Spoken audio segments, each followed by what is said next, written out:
はい、宇治でございます。このムービーではですね、ESP のバージョン 2.0。ESP とは Expanded Soft Synth Plugin for Montage M。略して ESP でございますけども、ここのところ、これがですね、今までは、音色をね、プリセットをセレクトできるバージョンのやつがあったんだけど、今回フルエディットできるバージョン 2.0 になったので、そこのところをですね、じっくりと紹介したいと思います。このね、ESP が私のパソコン上に再現されてますけど、これでね、どんだけ便利になるか音楽制作が、そしてライブパフォーマンスが、本当にね、完全に移植されてますから、そこのところをね、じっくり見てもらおうと思うんですけど、本当ね、幸せです。私はこの PC 上に再現されたモンタージュ M。まずね、代表的な、CFX の2ノート。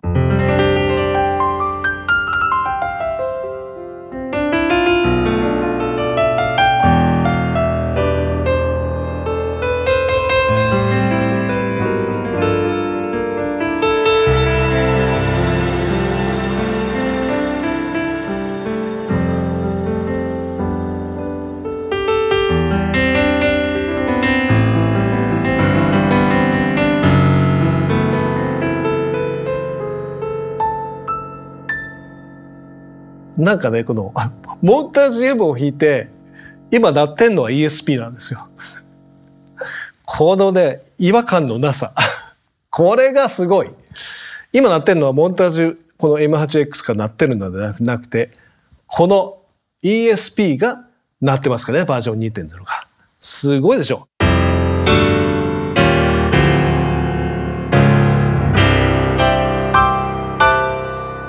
もうレイテーションも全く気にならない。このダイナミクス。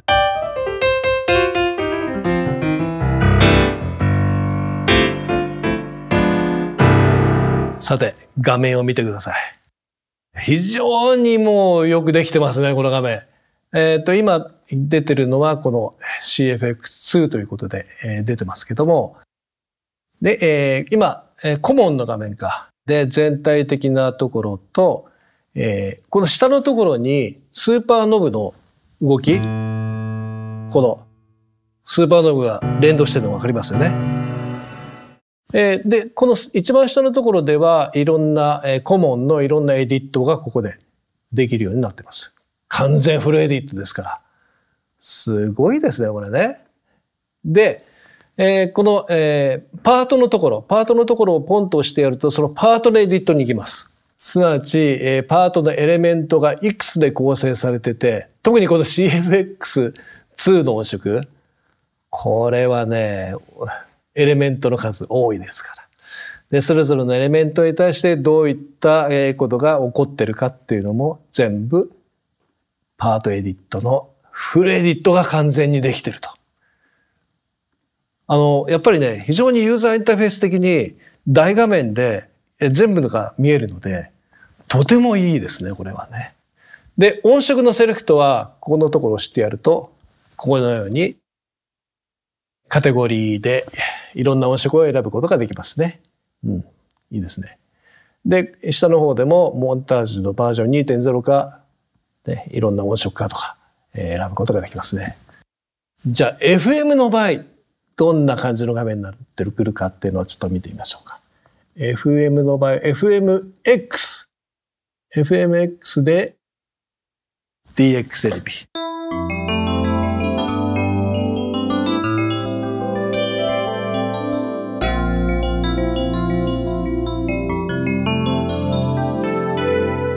もう、ほんとすごいな、このダイナミックス。本当にね。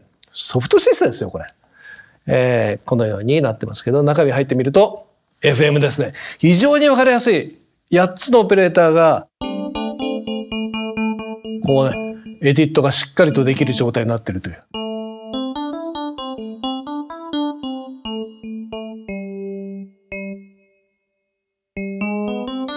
こうグラフィカルにできるのがいいね。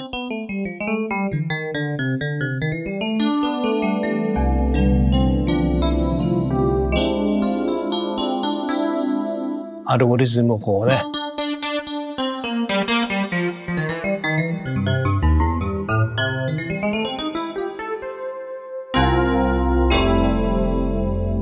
素晴らしい。じゃあ ANX の音色で見てみましょうか。ANX 系で、じゃあブラス系の音色で見てみようかな。ブラス系で、例えばこれ。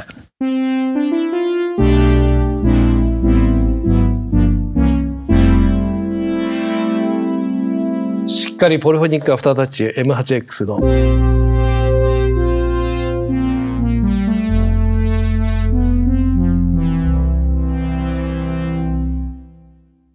もうほんとすごいです。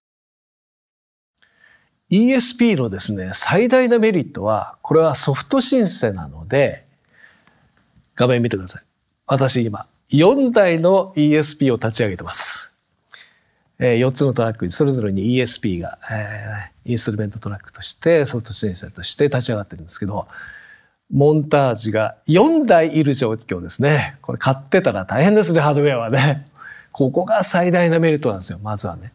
で、しかも私は気づきました。キューベースは独自の店舗を持ってますよね。で、ESP っていうのは、例えばこれ今、ドラムが鳴ってます。今指一本でやってますけど、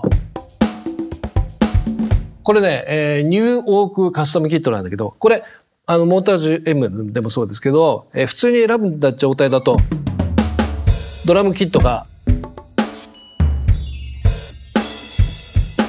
出てる状態なのね。でも実はですね、シーンにはドラムアルペジエーターがいるんですよ。指一本でなります。これを活用しない手はない。もうめちゃくちゃかっこいいですね、これ。じゃあね、これをね、録音してみましょうか。ではですね、モンタージュ M、当然 DAW リモートがありますから、完全に連動しますから。これで録音してみましょう。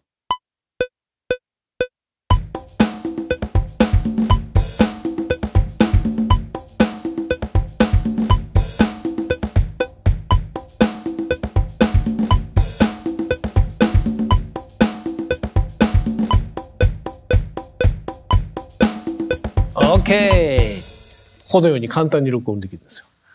じゃあ2つ目の ESP で、ベースいってみましょう。これもこんな感じで、モンタージュ M ってもう莫大な数のアルペジエーターがありますから、ないフレーズはないと言っていいです。これはシンセベース系のフレーズ。よし、これも録音しよう。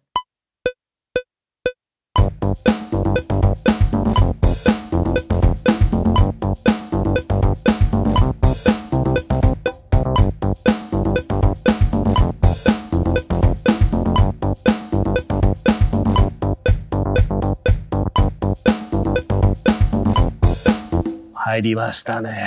いいですね。次、3つ目。これもね、エレキギターのカッティングをしてくれるっていうね。これも、ね、プリセットで入ってますから、じゃあこれも録音してみような。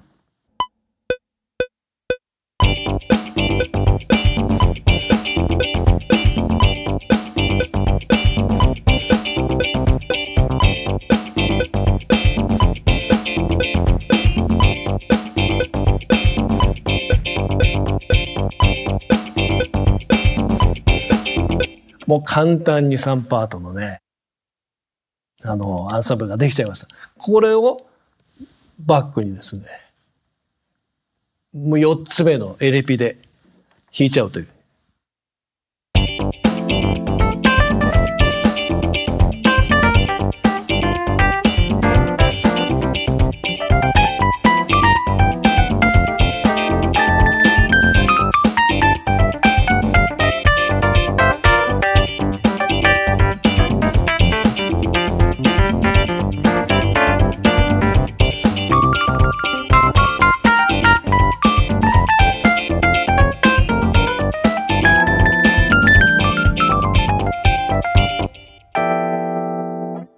すぐに楽ちんに簡単に音楽が作れてしまう ESP のこれも活用法の一つですね。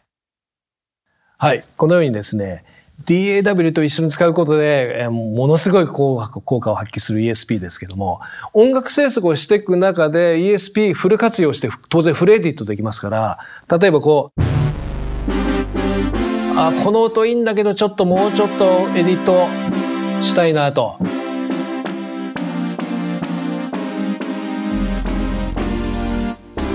よし。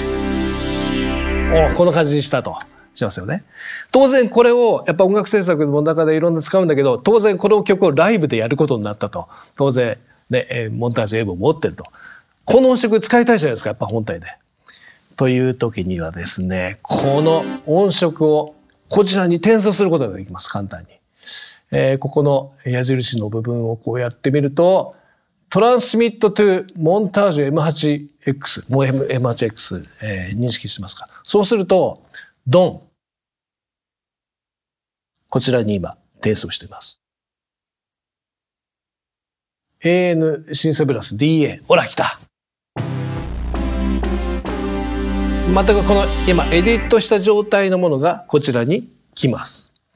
というように、ソフトシリーズで作った音色を本体に転送できる。もう一つ。これがね、面白いんですけど、逆もできます、当然のごとく。いろいろ、例えばじゃあ、ピアノの音がここにあるとしますね。これピアノもちょっとエディットしましたみたいな時、それも、ライブで使ってて、このピアノを制作で使いたいんだよねっていう時には、逆もできるわけよ。今度逆もありますよ。Receive from Montage M8X。これやってみますね。そうすると、こっち側にある今、CFX の音色が、ほら、CFX ステージ。来ましたね。このように完璧な連携、ソフトウェアとハードウェアがこれだけ簡単に完全な連携ができるってことは、アイディア次第でいろんなことができますね。当然、ライブハウスでやるときに、これ、モンタージュ、私も M8X 家にありますけど、M8X 今回はちょっと車ないし運べないぞという時に、軽い、ミディキーボードはあるので、それ持ってって現場で、でもこの音使いたいと思った時に、ESP を持っていけばいいんですよ。そうすると、そのね、自分のマスターキーボードで、この重厚な M8X の音を出せると、ライブハウスでも手軽に出せる。アイデア次第でいろんなことができますよね。これが ESP の凄さです。バージョン 2.0 最高。今までだったらば、このモンタージュの音を気に入って使いたいと思った時に、キューベースに録音する時には、オーディオ録音をするか、実時間、もしくはミディ録音して、ミディで鳴らしてそれを実時間で取り込むか、ということをしなきゃいけなかったのが、ソフト申請ですから完全に再現されてますから、そのプロセスはゼロになりますね。これは多大なメリット。そして CPU パワーの許す限り、何台でも立ち上がります。あとはね、やはり私が本当嬉しいのは、モンタージュ M を所有したと、オーナーであるという多大なメリットによって、この ESP が使えるということですね。これでやっぱりそのシームレスにハードウェアとソフトウェアが行き来できるっていうのももちろんだけど、モバイル性、その先言ったライブハウスの時にはもうモンタージュ M8X は持っていけないけどね、ミディコントローラーとパソコンだけで完全にものすごい環境のね、を構築できて、モンタージュの音をフルで使えると。そういったもう多大なものすごい数のメリットがありますね。もうぜひ皆さんもですね、このモンタージュ M をね、で所有して、ESP フルバージョンのバージョン 2.0 フル活用して、あなたなりのですね、活用法をぜひ見出して楽しんでください。